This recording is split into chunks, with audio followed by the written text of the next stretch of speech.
Well, now we come to someone without whom we wouldn't actually be sitting here, and it's impossible really to big him up because he's big enough already.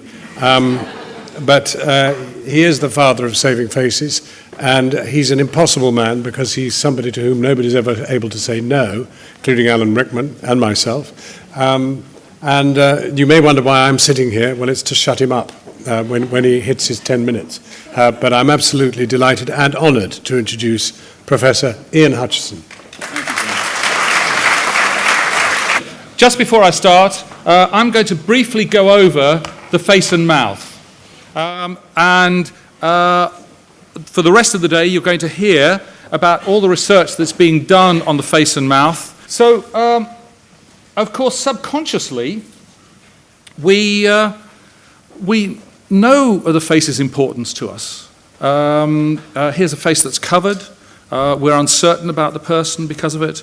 The face is vitally important to us physically and sociologically. But actually, we don't think, so that's our subconscious, but in our conscious, we don't actually realize just how many vital physical and sociological functions it performs.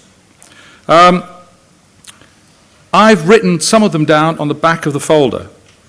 I actually like to think of the face as the protector of the brain, which is a very strange thing because, of course, you think of it in terms of its sociological importance. That's why I've put this slide up first, because the face is covered and how uncertain you feel about that. And when we think about it sociologically, we're looking at it for beauty, for attractiveness, not for horror. I'm going to show two horror slides in this, and I'll warn you beforehand. But when we're looking at beauty, we're looking for what we call the Hellenic norms. We've judged it on ancient Greece, and we subdivide the faces into vertical thirds running from the hairline, and my hairline's receding, so that's going to be a problem, down to just above the nose, the glabella, and then from there just to the tip of the nose and just under the nose, and then from there to the chin point, and those should all be equal. And then we look at it laterally to the fifths, so the difference between that point on the ear to the outer aspect of the eye should be the same as to the inner aspect of the eye, and should be the same across. And if there are any differences in those, and then of course we have the antero-posterior relationship where the jaw shouldn't be like that and couldn't be like that, it should be in a normal relationship with the teeth. And you'll hear more about that from Sue and Kathy later on, and from Sue Morgan-Elphick and Graham. So we have these things, and if they're out of kilter, then we feel odd about them. So you can see here the eyes. We want the eyes to have that normal almond-shaped palpebral fissure. We want the nose to be symmetrical and to be the same width down at the bottom as between the inner aspect of the eyes. We want the lips to have this lovely cupid bow. There are all these things that we look at, and then, of course, when we look at the skin of the face, it's highly complex. We're still on the surface. We haven't even gone deep yet.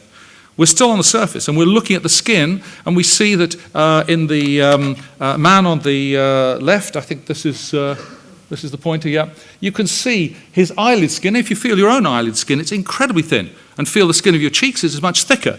They're all varied, and then you can see all these wrinkles. Wrinkles are important. Wrinkles are normal, and then there's the hair there. And then we have the lips again, the erogenous zone, the first erogenous zone, and then hair on the face. So here we have my son, who's at the back filming, and you can see he's got eyebrows. And one night I went into his room and I shaved off his eyebrows, and he looks very odd without the eyebrows. Actually, it was done photoshopping. I didn't go in and do that to him. So then we look at underneath, and what we're looking at, this is an artificial skull, because it's better than the next skull I'm going to show you, but it doesn't have all the features, but it's got teeth. Those are not real teeth. It's got cheekbones, and so all these things have to be in the right place. And this is the real skull. And I like to think of the skull as a bit like a Volvo car.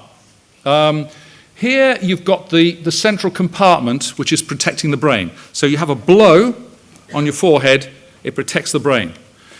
Here, these bones are hollow, as you'll see in the next slide, and they collapse when they hit full frontal, and they absorb the impact, like the Volvo car, the front part of the Volvo car, absorb the impact so that when the force gets towards the brain case, the brain case is a bit further back, the force is dissipated and doesn't damage it.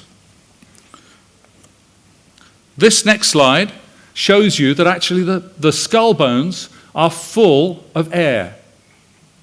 Now, they're like that for two reasons. That is to be weak, because what we want to do is have the strength of the skull bones so that when we bite, they don't fracture. So all the buttresses are vertical in the middle part of the face. But if we had them solid, if they were solid bones, we'd be walking around with our head between our knees. We'd be on all fours. It's enabling us to stand upright. It's also warming and moistening the air we breathe. So now we're starting to come onto the complexity of what the face does. We eat through the face. Our nutrition comes in through the face. We breathe through the face, the mouth and the nose.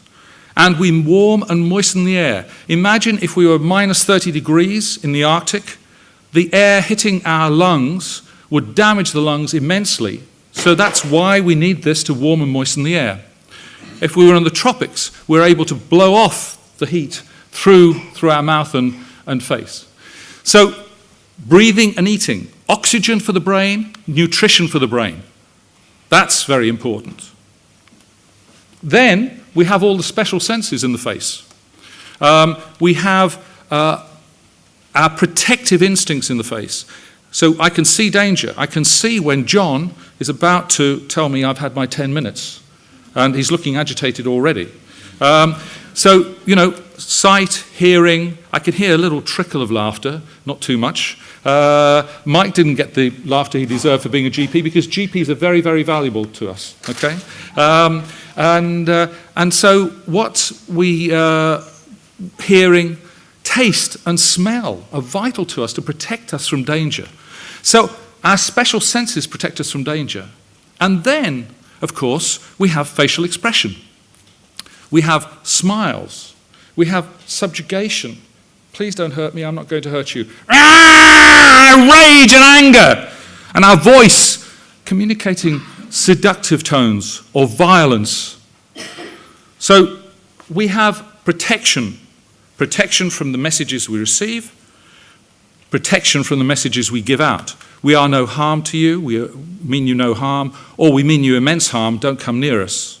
So very, very important. And then we have a gory slide next, if it's coming up. Yes, it is. It just shows you the complexity of all the structures going through the head and neck, coming down and going up. So messages are coming from the body, going up to the brain, through the neck and the face, and messages are going down. The jugular vein here, the carotid artery here, draining blood out of the brain, taking blood up to the vein. So it's a transit zone. The face is a transit zone as well. So when we look at this face, what do we think? That's a bit gory, if you don't want to look away. When we look at this face, what do we think? We think, first of all, my God, that guy's at a football ground. But there's nobody else there, so it's okay. Actually, this guy earns his money in Lisbon by begging on the streets of the main square. So he didn't want to have surgery for a long time for his facial appearance. But when we look at him closer, we say, well, hang on a moment, where does the guy breathe? Where does he eat? Where does he see? And so it isn't just the horrific nature of the appearance, it is actually the functionality of this face. This guy eventually went for surgery in America. He didn't come to me. He came to me originally, but then he decided not to have surgery for about 5 or 6 years, and then I heard he had surgery in the States. And I think what happened was he just couldn't live physically. It wasn't the social aspect of his appearance. He was earning money from that. It was the physical aspect that meant that he went off and had the surgery. So what we're going to learn about today is just how vital the face is. Just how vital it is to us physically, so that we stay alive, but also sociologically, so that we can exist in society and achieve our full potential as human beings. Why do we have a national research centre like this? Now, I think there are two things that Mike said that I want to emphasise, but the first is the psychological aspect.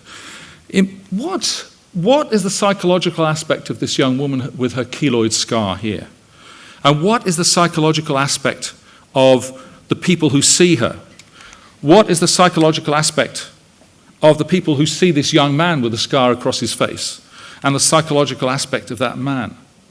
Now, these are scars. There are millions of people having scars. You're going to hear a talk on children's cuts and things, and the stress it causes to family members. What you're going to think about is, well, hang on, why can't we make scars invisible? So then we come into the translational aspects, the fact that actually it's about clinical research and basic science research working together. It's actually about us talking to GPs, because these patients are a long way out of their treatment, and they have their psychological problems, and it's important for us to liaise with the GPs to ensure that there's psychological support for the patients, and maybe to encourage patients to join us in our research endeavours. I want to stress something that Mike kind of touched on about patients. There is no such thing as a patient. There is no such thing as a surgeon.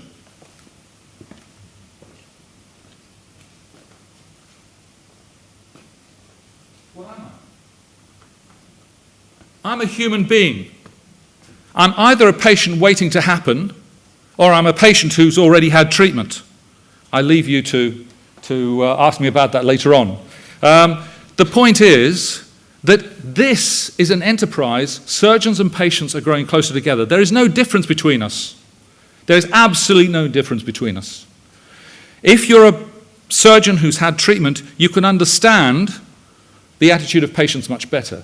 But increasingly, our surgeons are understanding patients. And what we have here in this National Research Centre is patient power writ large. We want the patients participating in entering their own data on the outcomes of their treatment, on their own data on the presentation, their opinions of the treatment, and they are embedded in our research projects, advising us on what research we should do, advising us on the research ideas we have to see whether they're good enough. So that's the future, that's us, and it's patients and surgeons as partners, and enjoy the day. Thank you very much indeed.